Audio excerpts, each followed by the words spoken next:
Do you guys have games on your graphing calculators? I know I had some games on my TI-84 in college. I don't really remember what they were, but I do know that they kept me awake in Calculus 3. I'm honestly glad that Minecraft for the calculator didn't exist yet, because then I probably would have failed that class. Today we're checking out a video of somebody making Minecraft on a TI-84. I want to know what it looks like, if it's actually in 3D. Let's check it out.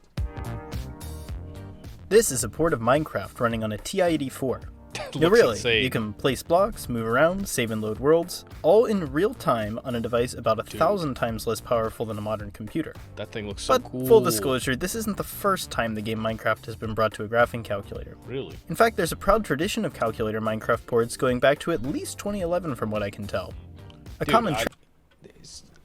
That's crazy. I think I started playing Minecraft in 2011. Now, the game's really boring. What?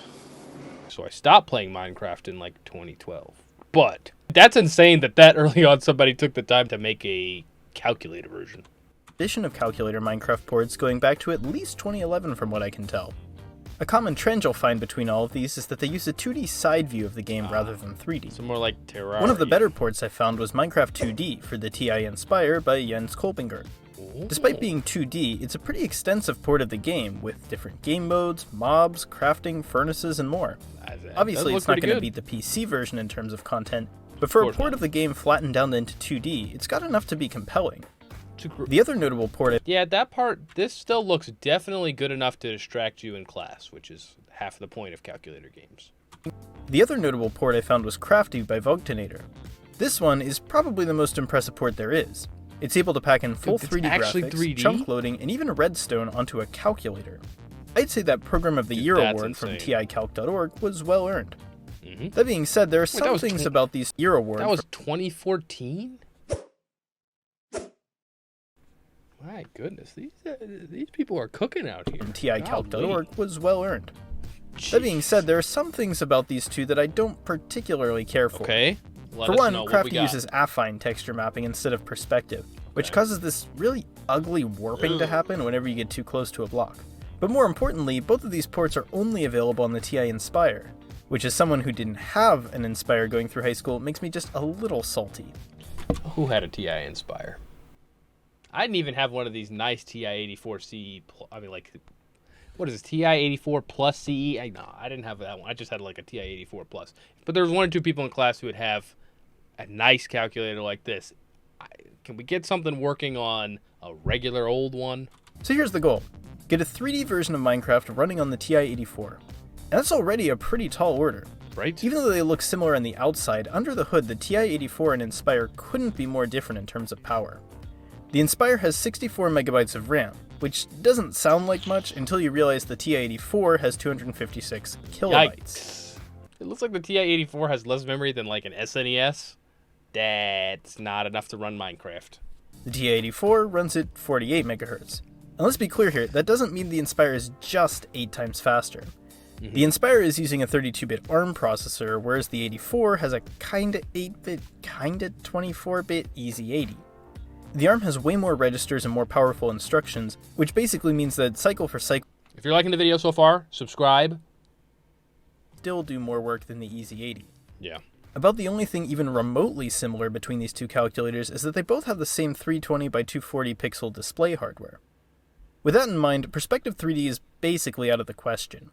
It involves doing a bunch of projections and texture warpings to draw each face of a block, and for a world with as many polygons as Minecraft, a TI-84 would absolutely... It could barely run on that Inspire. It is, the draw distance is about as far as you can reach with your hand. It's running at about 5 FPS. A TI-84 would absolutely crawl. Yes. But thankfully, there is another way to do 3D that's been used in games as far back as the mid-80s. Isometric projection. Right? You can think of it like having the three 3D axes oriented like this. Each of the dimensions has a unique direction, so you can still perceive 3D structure even as we project down to 2D.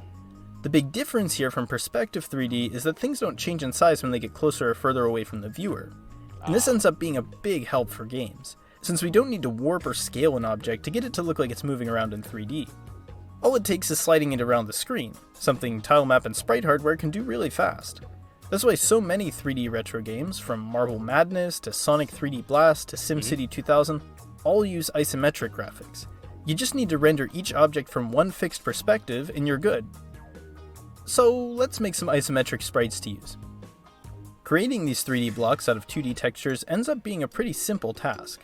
You just take the 2D face of a block and shift all the pixels down from left to right. It's similar for the right face, and you do a slightly more complicated but still affine transformation for the top. With that, we now have some really 2D cool. sprites of 3D blocks to play around with. Let's go. It's actually really simple to place them on the screen and get something that looks 3D. Even moving them around in GIMP, you can see how nicely they all tile together. The only real problem is that drawing the world like this on the calculator is slow. Take a look at this scene. Since almost every block is covered on one side, we need to start from the back and draw all the way to the front. Otherwise, the blocks will draw over each other in the wrong order, like this. For a typical scene, it takes up to Otherwise, the blocks will draw over like some each other weird in the modern wrong art order, going like on this. there. For a typical scene, it takes up to 10 seconds to render in, which is just That's fast enough. unacceptable. The problem That's is, fast enough. rendering It's a this way wastes a calculator. lot of work drawing in pixels only to draw over them again later. You can speed this up a little bit by avoiding drawing faces covered directly by their neighbors, though that won't help for blocks further apart. What we need is a fast way to be able to tell at each pixel what block is the one on top and only draw that one. So here's the trick I worked out. Game engine, clearly. If you stare at the grid long enough, you might begin to notice that each block can be divided into 6 equal-sized triangular slices, 2 for each face. Okay. More importantly, when projecting blocks from the 3D grid, they should always line up on these triangular boundaries. In fact, we can actually represent the entire Minecraft world here as a triangular grid like this. Oh Every my time we goodness, place I a need block- to pause. I feel like I'm going crazy looking at that black and white image. Yikes! See, guys, take a break here. Cover your eyes for a second if they're hurting, and when you open them again, go ahead and hit the subscribe button. Okay. We fill in the triangles around it. And now we have a map to look up the closest block to the camera for any position on the screen. Now this representation alone can already make things a lot faster, since it's cheaper to waste time writing 6 bytes to memory updating the grid, compared to the 768 bytes it takes to write pixels to the screen. And we can add more data to this grid to help keep track of things as we're drawing. In this case, for each triangle we can track the distance of the blocks on the grid to the camera. Normally, when we're drawing in the world, we need to start with the blocks all the way in the back and work our way forward, so that any block that gets covered up is drawn before we draw the block that covers it. But with a depth map, we can just check and see if the block we're adding should be in front of or behind each tile. Oh, that's If cool. the depth of the block we're adding is greater than what's already there, we skip it. And if it's closer to the camera, we draw it over top. I do wonder how often these draw calls are being called, because ultimately it's Minecraft. You're gonna be breaking bricks a lot, so it needs to not fall apart the moment you destroy one brick. This lets us update the triangle grid in any order, and it'll be pretty helpful later on when we get around to the user placing blocks. Exactly. Now, this triangle grid here already helps speed up the graphics significantly, that- going from 10 seconds might- to draw the full screen to under 1 second. Under 1 second, you might be able to get 1, 2, maybe even 3 FPS. That'd be crazy. It's a pretty serious improvement, but still not enough to have animations like scrolling look smooth. So, time to dive into the technical stuff yet again. Okay. The TI-84 doesn't have much by way of graphics hardware. No sprites, no tile map. About the only thing it does have is double buffering. Double Basically, buffering. the VRAM is split into 2 sections, so that one is shown on the screen and the other is invisible. The idea is that watching things get drawn onto the screen would make things look flickery, so instead we draw our graphics to the back buffer. Then when we're done, the screen makes a quick flip and starts showing that buffer, while we start drawing the next frame in on the old buffer. So One thing have you might 2 have frames noticed is that it's to pretty make each wasteful to frame. redraw the whole screen when scrolling, since thanks to the isometric perspective, most of the image stays completely the same besides being shifted over a bit. And that's a good observation, because on the Easy 80, it's much cheaper to copy pixels around than it is to draw in new ones. In fact, there's a hardware instruction that makes copying large chunks of memory super fast. So when the program is scrolling the screen, what it really does is copy most of the previous frame over to the other buffer. Then it fills in the empty bits around the edges. Altogether, this saves a ton of time drawing the scene and manages to get us up to frame rates of about 10 FPS. 10 It's probably FPS. the first time I've ever been happy to see Minecraft running at 10 frames per second, but compared to the 10 seconds per frame we were dealing Honestly, that's like the 10 FPS is probably better than half of Minecraft mods out there in terms of performance. So you've already done a little bit of an improvement. with earlier, I'll take this speed in a heartbeat. At this point, things were starting to come together. There's a 3D world you can look around, a couple of different types of blocks. I even added a function to create trees, just to make things feel a little more alive. But one thing I wanted to try to add to really make the graphics pop was water. Water is a pretty tricky thing to implement in the current system I have here. I mean, the cheap way is just to make a solid blue block and call it a day, but that doesn't look very good since you can't actually see what's under the water. The real Minecraft has transparent water, and I simply refuse to be outdone. Problem is, transparency on the TI-84 isn't really an option. In a traditional graphics pipeline, transparency is pulled off by taking the current RGB color on the screen, blending each of the components with another color, and then replacing the original with the blended color. But here, I'm using palletized, or indexed, color, which means that I chose 256 colors to draw my graphics beforehand, and then each pixel I write is just an index into that palette, like a paint by numbers. The only way to get a specific RGB color is to find the closest one in the palette, which would take too long to do for every pixel. Yep. Here's the thing though. All the graphics you've been seeing so far were only made to use a quarter of the total palette space. Yeah, you could just... That's right. I was sneakily planning ahead. I figured the easiest way to find the color you want is to already have it in your palette. So for each of the 64 colors used to draw this Minecraft world, there are 3 other copies, blended with blue for water, black for shading, and both for, well, both. Lay them out in the right order, and adding shading or watercolor to a pixel is as easy as adding 1 bit to get the same color from a different palette. Now that it's easy to tint pixels with different colors, I threw in some water blocks and shaded the right faces of each block to give everything a bit more depth. Since I figured I had the graphics down pretty well, I started moving my focus toward making this an actually playable game. Right. I added a little cursor sprite for the player, put in a block select GUI, which takes advantage of my prior palette trickery to dim the background, and finally added the ability to place and remove blocks into the world. It wasn't quite as easy as I'm making it sound here, but on the bright side, the game now feels a lot more like Minecraft. You can go around and build the obligatory dirt house, or a pyramid of gold, or even a shameless attempt at self-promotion. He said it, not me. The only real issue I saw at this point was that, moving around the world, it's not always easy to tell where things are in space. Yeah, That's the one big drawback to isometric projections like this. Since things don't shrink away with depth, there's an ambiguity between 3D positions. Like if I place a block here and then move south and up, and place a block here, they end up in the same spot on the screen. You can actually use this ambiguity to make some neat geometry like these impossible stairs, but in terms of usability, it makes it really hard to make sure you're placing blocks where you want to. One quick fix I did was incorporating the depth map into the player sprite. So now if the cursor is behind a block, it shows up as occluded. It's not a perfect solution, but it does let you line up with something familiar like the ground or a wall. I did have one other idea though, and that was to add shadows. Originally, I was just testing around with some graphics in GIMP, taking screenshots I had generated in-game and hand-drawing shadows over the top to see what they would look like. And after a little bit, I started to notice a pattern with regards to the triangle grid. For each face of a block, there are only 4 states the shadows can be in: totally empty, totally shadowed, or half shadowed on each side. And so rendering shadows on the block really just boils down to picking which shadow pattern to use, and then combining a pre-drawn shadow mask to the block texture, using the same palette trick I used. I wonder how he determines what the sun is supposed to be, because he hasn't done anything with lighting so far. So, yeah, we'll see where that part comes in. For water. In other words, we can pick a block, pick the effects we want to render on it, and then combine all these textures together when drawing to get the sprite we want. Nice. The only tricky part now is figuring out which patterns we want to use. The sunlight shines in from the top left side, so for each block, if there's something in between it and the sun, the block should be in shadow. In other words, only the top leftmost block should be in the sun. But how do we tell which blocks those are? Well, if you're starting to think this sounds like the visibility problem I had all the way back at the start, you're completely right. Turns out it's the same exact question, but rotated 90 degrees. So I added another depth map, but this one measures the distance of the closest block to the sun for each triangle. When adding in a block, all you have to do is check if it's at the top of the depth map, and if not, draw it in shadow. The shadows help so much with perspective too. Like, it looks nice, but I can actually tell what structure is being built, whereas before, with it being isometric, it was really hard. I think these shadows do a lot to make these graphics look aesthetically pleasing. On one hand, they're functional, since they give some cues to help you resolve depth, but they're also good at adding a little bit of variety in worlds with lots of repeated textures. Plus, I don't know, in some places they give off a bit of a moody vibe. Or at least as moody as the bright colors of Minecraft can be.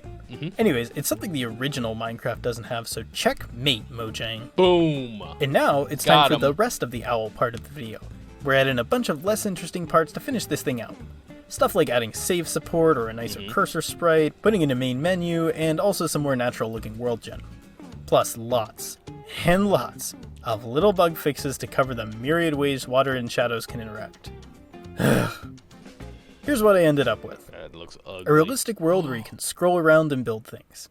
Everything feels pretty quick and responsive, and the graphics, for a calculator, look pretty good. They do. In fact, I actually think isometric Minecraft looks best on a tiny screen like this. Being able to see the whole world makes everything seem small, but zoomed in like this, it fits just about right. It looks. Now obviously, this Minecraft really port well, is too. missing a lot, even compared to other Minecraft ports. There's no redstone, no mobs, basically nothing dynamic like falling sand or flowing water, but I think there's a pleasant simplicity to it regardless. At least, that's the excuse I'm going with. It kind of... He does have half of it. The game is Minecraft. The craft seems to be, well, I guess it's not placecraft. He doesn't really have mining or crafting, but the building part is there. evokes a Minecraft Classic vibe, back when the whole point of the game was just to build things. In fact, in some sense, it's a lot like Classic. Try as I might to cram in as many textures as I can, Well, it's there are only Mario. 24 It took different me a minute blocks to to catch play that. with here. That 256k of memory fills up fast, you know. Same thing with the world size. I played around with a few different dimensions before settling on 48 by 16 by 48 as a reasonable space to play in. It's just big enough for a device this small, but it isn't infinite. I actually did think about adding a chunk loading system like in real Minecraft, but the more I thought about it, the more complex it sounded. Plus, by the time I was debugging graphical glitches, I was getting pretty worn down on this project. Yep. And as the saying goes, perfect is the enemy of good enough. And hopefully this is good True. enough for everyone out there. I mean, it is free after all, you get what you pay for. But still, it's a version of Minecraft you can play right on a TI-84 calculator. It certainly met my expectations for this project, and I gotta say, it is pretty fun to build stuff in. My apologies in advance to all the high school math teachers who are bound to catch students playing this instead of paying attention. Save this game for after class. Promise? Okay. But anyways, there you have it. 3D Minecraft finally available for the first time ever on the TI-84. That's Download link crazy. in the description. Man, I wish I had one of those TI-84s. My TI-84 does not have a color screen, so I can't actually test it for you guys. I'm gonna take the dude's word for it though. It looks very cool. Except, funny thing that, turns out just about a month after I started working on my version of Minecraft, Michael23B of the Chematech forums released his own isometric Minecraft port for the TI-84. Oh, that one has Steve in it. Unfortunately, wasn't able to get it running locally to try it out, but going by the screenshots he posted, it looks pretty nice. It has some features I didn't implement in mine, like redstone and gravity, and the lighting system is pretty impressive. No other way to put it, that's a massive L for me. So I'll have to be content instead with making the second 3D port of Minecraft Well, for the yours has a TI-84. video. And you know what? I'll take it. Hey, it doesn't matter to me that he ended up making a second. His looked really cool. Honestly, this is a really impressive project on such weak hardware, and it is a good thing that it didn't exist when I was in college, because as much as Minecraft is boring, have you guys ever taken a calculus class? I'm just saying. Shout out to the Science Elf. Great video. Very cool concept. I'm going to link it up here to check it out. He has a link to download it. I only warn you, if you guys do this, if you download this and play it in class, you didn't hear it from me. Okay? But that's the end of this video. We also do game development and AI. You can check out our channel. Thank you guys for watching. See you later.